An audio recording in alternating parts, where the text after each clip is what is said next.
ABP Ganga, खबर आपकी, जुबान आपकी। वहीं यूपी के आगामी बजट को लेकर बोले वित्त मंत्री सुरेश खन्ना, यूपी के विकास को बढ़ाने वाला होगा बजट, हर वर्ग को राहत देने वाला होगा बजट। तो एबीपी गंगा से खास बातचीत में उत्तर प्रदेश के वित्त मंत्री सुरेश खन्ना ने कहा कि जो आने वाला बजट यूपी का है वो हर वर्ग के लिहाज से अच्छा होगा। यूपी के आगामी बजट को लेकर ये बड़ा बयान दिया है सुरेश खन्ना ने। यूपी के विकास को बढ़ाने वाला होगा यूपी का जो बजट है, हर वर्ग को राहत देने वाला होगा, ये कहा सुरेश खन्ना ने। हालांकि आम बजट को भी लेकर उन्होंने कहा कि ये आम बजट भी इंफ्रास्ट्रक्चर को आगे बढ़ाने वाला है, रोजगार के नए अवसर देने वाला है और इसका स्वागत करता हूं, ये भी कहा यूपी के वित्त मंत्री सुरेश खन्ना ने। और साथ ही साथ उन्होंने उत्तर प्रदेश के बजट को लेकर भी कहा कि जो यूपी का आगामी बजट होगा वो हर वर्ग को ध्यान में रखकर बनाया गया है और वो हर वर्ग के विकास के लिए बहुत अहम होगा, उत्तर प्रदेश के विकास के लिए बहुत अहम होगा, हर वर्ग को राहत देने वाला होगा यूपी का आगामी बजट।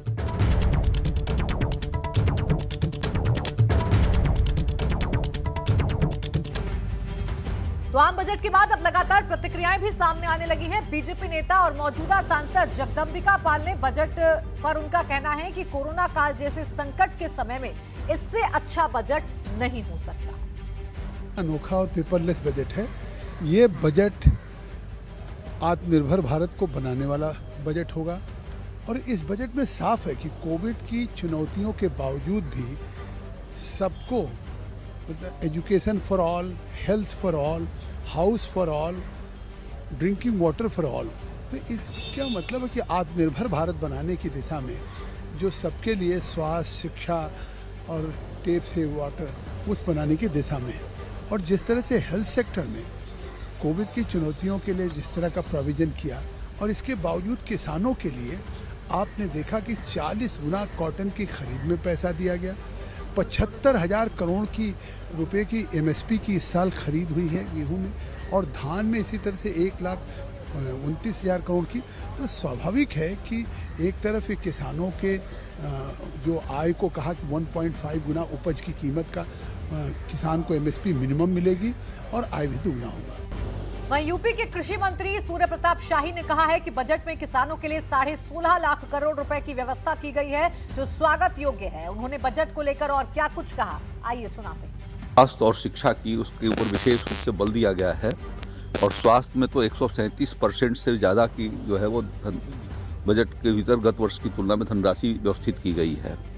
देश कोरोना महामारी के चुनौतियों से का सामना कर रहा था और उसको आने वाले भविष्य के भीतर हमारी स्वास्थ्य सुविधाएं बेहतर रहें, इसके लिए बड़े मात्रा में वहाँ उसमें धनराशि की व्यवस्था की गई है।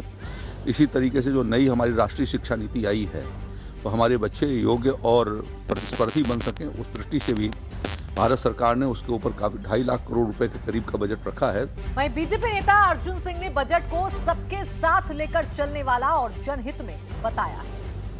काम है विरोध करना, विरोध में कहना। हमारी सरकार पूरे भारत की सरकार है और भारतवर्ष के लिए काम करती है, किसी एक स्टेट, किसी एक राज्य के लिए काम नहीं करती है। और विरोधियों की परंपरा है कि हमेशा विरोध करते रहते हैं, इसमें कोई ये बजट आम लोगों को कैसा लग रहा है ये भी हम आपको बताने की कोशिश कर रहे हैं और मेरे सहयोगी लगातार हमारे साथ जुड़ रहे हैं। फिलहाल प्रयागराज से मोहम्मद मोइन मेरे साथ जुड़ गए हैं। मोइन, कैसा रहा ये बजट? अब लोगों के ज़बानी ही आप समझने की कोशिश करिए, आपके साथ गृहिणियां लगातार मौजूद हैं, उनसे ही आप समझिए कि क्या उम्मीदों पर खरा उतरा है ये आम बजट? जी बिल्कुल, केंद्रीय वित्त मंत्री निर्मला सीतारमण ने अब से कुछ देर पहले जो बजट पेश किया है उस पर आधी आबादी यानी महिलाओं की क्या प्रतिक्रिया है ये हम जानेंगे प्रयागराज में मौजूद महिलाओं से। हमारे साथ कुछ गृहिणियां हैं, कुछ नौकरी पेशा लोग हैं, कुछ बिजनेस से जुड़े हुए लोग हैं, अलग अलग तबके की महिलाएं हैं, सुबह से लगातार टीवी पर बजट देख रही हैं। हम उनसे बातचीत करेंगे। थोड़ा सा आगे आ जाइए, बताइए आज जो बजट पेश हुआ है क्या प्रतिक्रिया उस पर आपकी? एक अच्छा बजट पेश हुआ है। उन्होंने इंफ्रास्ट्रक्चर पे ज़्यादा जोर दिया है और स्वास्थ्य बजट 90 करोड़ से बढ़ाकर लगभग 250 करोड़ कर दिया है, तो बहुत खुशी की बात है। लेकिन हाँ, हमारे किचन पर थोड़ा सा ध्यान देने की ज़रूरत थी। जो ग्रॉसरी है, जो दालें हैं, जो भी रोज़मर्रा का राशन है, अगर उस पर GST थोड़ा सा कम हो जाता तो हम महिलाओं को ज़्यादा राहत मिलती। मतलब ज्यादा की उम्मीद थी, थोड़ा मिला है। आप बताइए क्या उम्मीद थी आपको और बजट से कितना संतुष्ट हैं आप? बजट तो अच्छा ही है फिलहाल, लेकिन क्या है, महिलाओं को बजट किचन से ही होता है, तो किचन के जो सामान है उन्हें थोड़ा सस्ता कर दिया जाए ताकि हर सबका बजट सही हो। और जो गरीब लोग हैं, दाल जो पहले गरीब इंसान खाता था, आज उसको दाल नहीं मिलती है, तो इन सब चीज़ों पे थोड़ा सा सस्ता होना चाहिए। और पेट्रोल के दाम हमेशा बढ़ते रहते हैं, तो उस पर भी थोड़ा सा कम होना चाहिए। आप बताइए बजट आपकी उम्मीदों पे खरा उतरा है या नहीं उतरा है? बजट तो ठीक है, लेकिन घरेलू सामान पे काफ़ी मार पड़ी है, जिससे महिलाओं को बहुत दिक्कत हो रही है। आप बताइए, निर्मला सीतारमण खुद एक महिला हैं, लगता है उन्होंने महिलाओं का ध्यान रखा है कि नहीं इस बजट में? महिलाओं का ध्यान रखा है, लेकिन कुछ और ध्यान रखना चाहिए घर गृहस्थी के सामानों में। मतलब ज़्यादा मिलता तो और बेहतर होता। आप बताइए आपकी क्या प्रतिक्रिया है, क्या कहना है आपको? दाल वगैरह सस्ती होनी चाहिए थोड़ा, मतलब किचन का सामान तो कोई सस्ता नहीं हुआ। ये उन तमाम किसानों के लिए क्या दिया है जो बैठ करके MSP मांग रहे हैं, और वही भारतीय जनता पार्टी जो हमेशा ये कहते रही कि हम आय दोगुनी करेंगे। क्या इस बजट के माध्यम से किसानों की आय दोगुनी हो रही है? जहाँ तक इकोनॉमी को आगे बढ़ाने का सवाल था, लगातार हमारी अर्थव्यवस्था नीचे गई है। जब से नोटबंदी हुई, अर्थव्यवस्था को धक्का लगा, उससे ज़्यादा धक्का लगा GST को लागू करने से। बाद में कोविड आ गया। जो अर्थशास्त्री हैं, जो जागरूक लोग हैं, वो यही मानते थे कि ये जो बजट आएगा ये कहीं ना कहीं हमारा डिमांड क्रिएट करेगा, और बाज़ार में जब तक डिमांड क्रिएट नहीं होगी, आपकी अर्थव्यवस्था आगे नहीं बढ़ेगी। तो किसान दुखी है। अर्थव्यवस्था के लिए कोई बड़ा फैसला नहीं लिया गया। हमारे नौजवान जो पढ़े लिखे हैं, जो पढ़ाई करना चाहते हैं, आगे बढ़ना चाहते हैं, आखिरकार नौजवानों के लिए काम, रोज़गार और नौकरी के लिए क्या व्यवस्था की है? क्या रोज़गार मिल जाएगा? ये तमाम जो बड़े बड़े वादे किए गए हैं, उन्हीं प्रदेशों में किए गए हैं जिन प्रदेशों में चुनाव है। ये बजट निराशाजनक बजट है, दिशाहीन बजट है। और दिशाहीन मैं इसलिए बोल रहा हूँ कि भारतीय जनता पार्टी एक समय पर कहती नहीं थक रही थी कि उन्हें अर्थव्यवस्था $5 ट्रिलियन की बनानी है। क्या इस बजट से हम कहीं भी $5 ट्रिलियन इकोनॉमी के आसपास भी पहुँच रहे हों? और फिर जब हम बजट का देखते हैं, उत्तर प्रदेश में सबसे ज़्यादा एक्सप्रेसवे बन रहे हैं।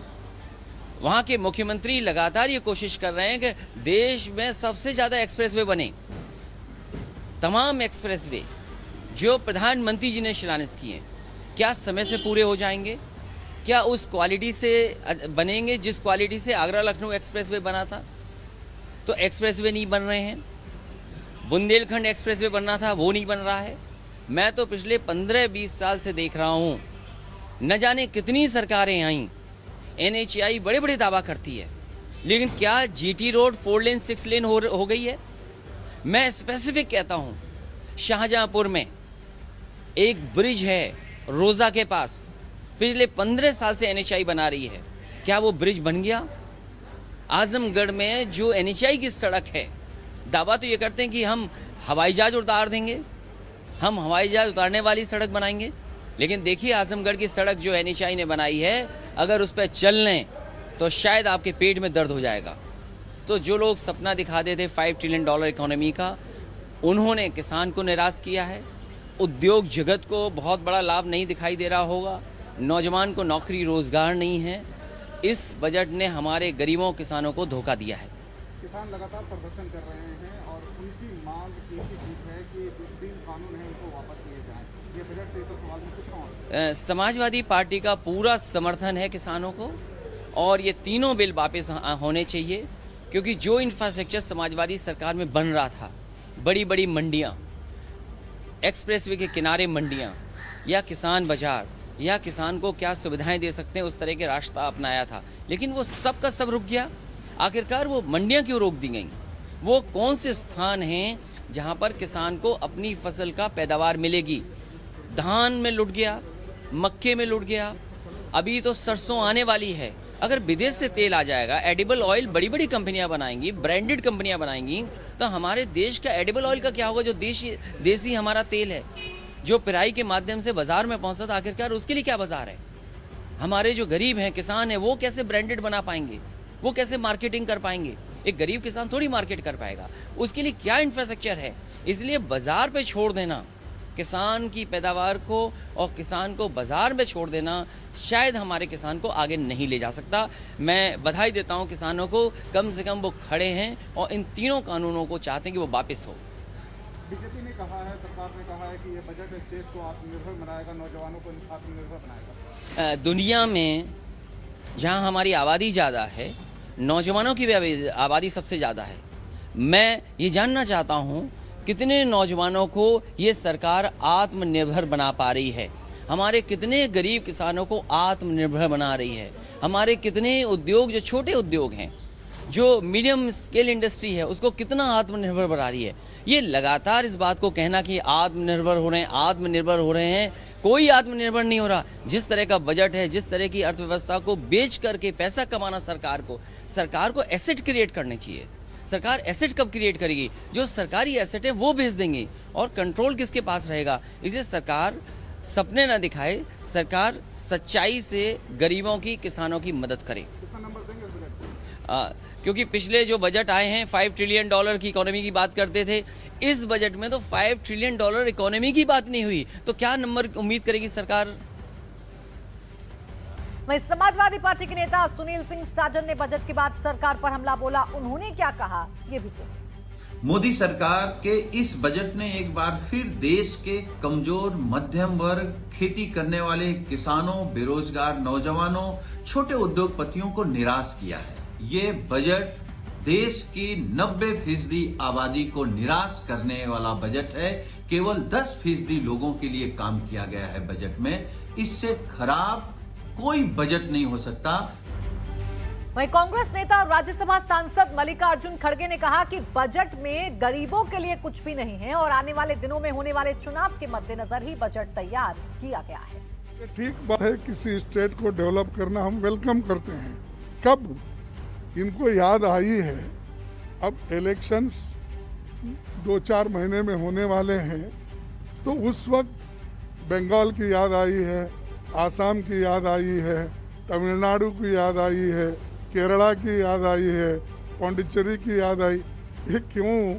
तो ये चुनाव जीतने के लिए जो करना है उसके डर से या उसके लिए उन्होंने ये काम किया है।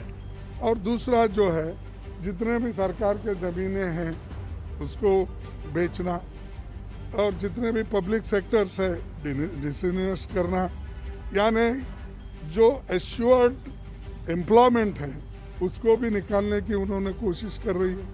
तो ऐसा है, इस बजट में खासकर गरीबों के लिए कुछ भी नहीं है। तो देखिए, बजट निराशाजनक है, विपक्ष का कहना है। हालांकि सत्ता पक्ष के लोग इसे बता रहे हैं कि स्वागत योग्य है और यहाँ पर इंफ्रास्ट्रक्चर और रोजगार को बढ़ावा दिया गया है। बजट का जो असर है वो शेयर बाजार पर कैसा पड़ रहा है? बजट के बाद शेयर बाजार में तेजी से उछाल सामने आया है। शेयर बाजार में करीब 2000 अंकों की उछाल अभी तक दर्ज की गई है। तो देखिए, सबसे ज्यादा अगर प्रभाव कहीं पर पड़ रहा है इस बजट का, तो वो शेयर मार्केट है और शेयर मार्केट स्वागत कर रहा है इस आम बजट का। ये कहा जाए तो गलत नहीं होगा, क्योंकि शेयर मार्केट में लगातार उछाल दर्ज किया जा रहा है। 2000 अंकों का उछाल यहां पर शेयर मार्केट में दर्ज किया गया है, यानी तेजी के साथ शेयर मार्केट में जो बढ़त है वो देखी जा रही है, उछाल है वो देखा जा रहा है और 2000 अंकों की उछाल देखी गई है।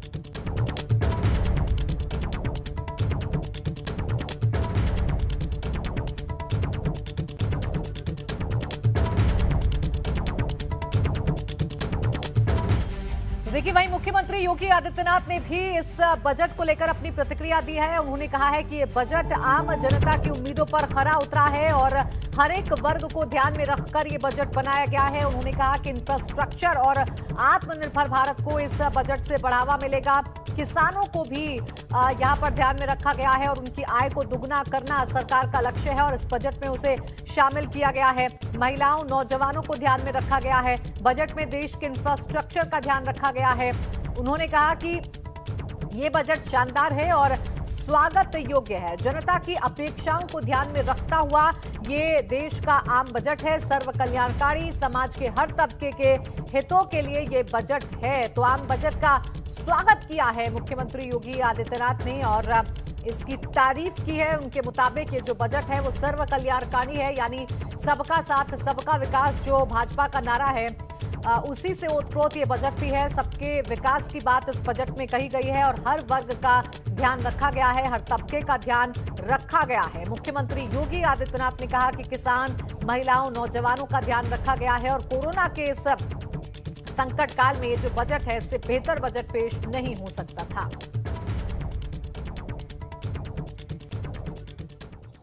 और मोहम्मद मोइन लगातार हमारे साथ बने हुए हैं प्रयागराज से। मोइन, जो बजट पेश किया गया है, कहा जा रहा है कि हर तबके को ध्यान में रखा गया है। जो गृहिणी हैं वो तो ये कह रही हैं कि जो रोजमर्रा के उनके सामान थे उनमें जरा सी ढील मिल जाती तो उनका जो घर था वो अच्छे से चल पाता। आपके साथ और भी महिलाएं मौजूद हैं जो काम भी करती हैं, जो जॉब भी करती हैं, उनसे आप पूछिए उन्हें किस तरीके से बजट लग रहा है। जी बिल्कुल, मैं सीधे महिलाओं से ही बात करता हूं और उनसे प्रतिक्रिया जानने की कोशिश करता हूं। जूही जी, आप बताइए, आप बिजनेस भी संभालती हैं, घर भी संभालती हैं, दोनों की उस पर बताइए कि दोनों की उम्मीदों पर बजट कितना खरा उतरा। बजट देखिए, सबकी उम्मीदें पूरी करना सबके वश में नहीं होता, लेकिन बहुत कोशिश की है निर्मला जी ने। बिजनेस के लिए तो बेटर किया है उन्होंने, जो निर्यात पर बहुत सारी चीज़ों पर रोक लगाई है। इससे घरेलू उत्पाद को हमारे बढ़ावा मिलेगा। लेकिन हाँ, हमारी ग्रॉसरी पे जो हमें उम्मीद थी कि रोज़मर्रा के राशन कुछ सस्ते होंगे, गैस के दाम या दाल के दाम कम होंगे, इस पर कुछ खास फर्क नहीं पड़ा है। तो इससे थोड़ा सा आप बताइए, आपकी क्या प्रतिक्रिया बजट को लेकर? हम लोग की बहुत उम्मीदें थी लेकिन कुछ काम नहीं आई उम्मीदें। मतलब उम्मीदें ज़्यादा थी, वो पूरी नहीं हुई। आप बता दीजिए। जो बाहर के सामान उसको महंगा करके बहुत अच्छा किया है, ताकि अपने देश का जो भी प्रोडक्ट है वो बिकेगा अधिक, तो लोगों को रोजगार मिलेगा, व्यवसाय बढ़ेगा। ये बहुत सही हुआ है। आप बताइए, क्या उम्मीद थी आपको और कितनी उम्मीद पूरी हुई है आपकी? जी, मेरी उम्मीद तो एकदम पूरी नहीं हुई। मेरी महिलाएं खुश नहीं हैं।